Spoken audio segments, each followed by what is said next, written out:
this video, I want to talk about, I'm going to talk about people who are, they consider themselves as empaths, and people they consider as narcissistic. Now that's not, narcissistic is not meaning the personality disorder, personality disorder.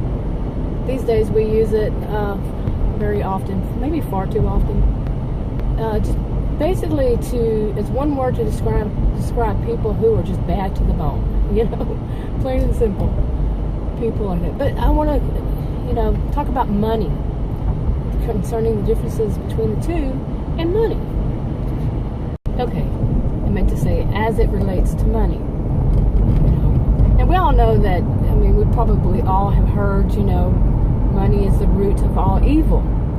Okay? And I would imagine you've experienced that. The people that have money or are wanting money or are wanting more money, they are just pure evil. They can be pure evil.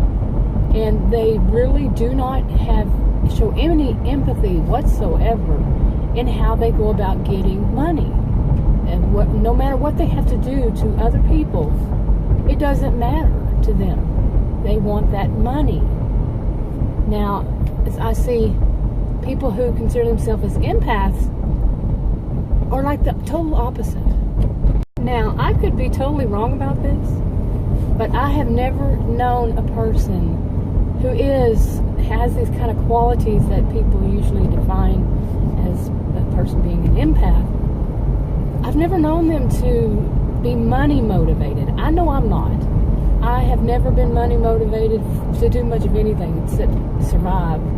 I don't need it for everything else in the world, kind of thing. Just to have money, just enough to survive and to, make it in this world without, living on the street, kind of thing.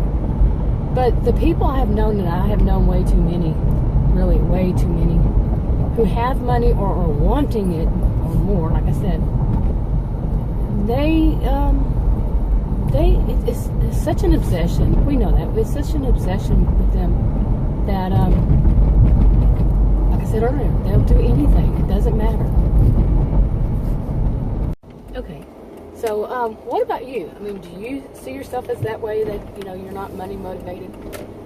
But to carry on with this, I have been thinking about this so much lately, because of a lot of what I've seen recently, and I think many of us have seen recently, and some of the things that it's reminding me of from my youth, really, not the narcissistic people, but the people who were what we call these days empaths, the people who were good and decent. Okay, they were decent people.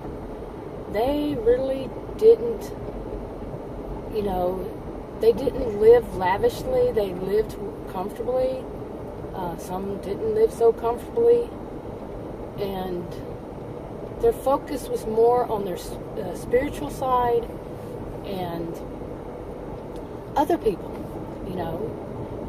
It wasn't all about them, like these narcissistic type people are. It was, really a thought of the whole of whatever it was that they were at, where they were at the time. If it was just a group of people getting together for whatever purpose. And sometimes it was church. I was one of them that actually didn't have that really negative experience in the church at all when I was growing up. I have been to some since then that really I was shocked so much, because I no longer know how to be in touch with the people I went to church with anymore. I'm in my 50s now, and it's been a long time. I moved away and so on and so forth, but I don't know how to get in touch with them, like I said. And well, you're gonna move. Okay, so I didn't have that negative experience, and maybe some of them, people who did, that are more narcissistic, they did, I don't know.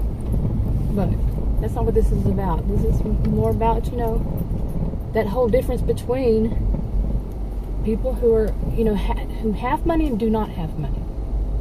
But I seriously, sometimes I wonder what is their obsession with it.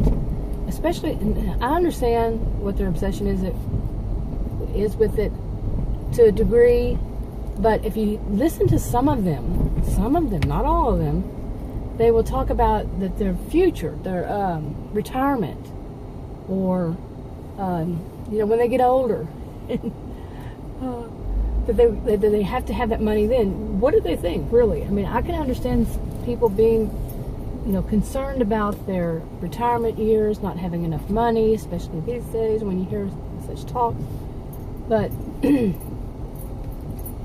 to do it to a degree that you're going to take away from everybody else, and do it in such awful manners, especially if you have enough that you can calculate these days how much it costs you to live, do a budget, figure it out, but you got to have more. Even, it's just, I don't know.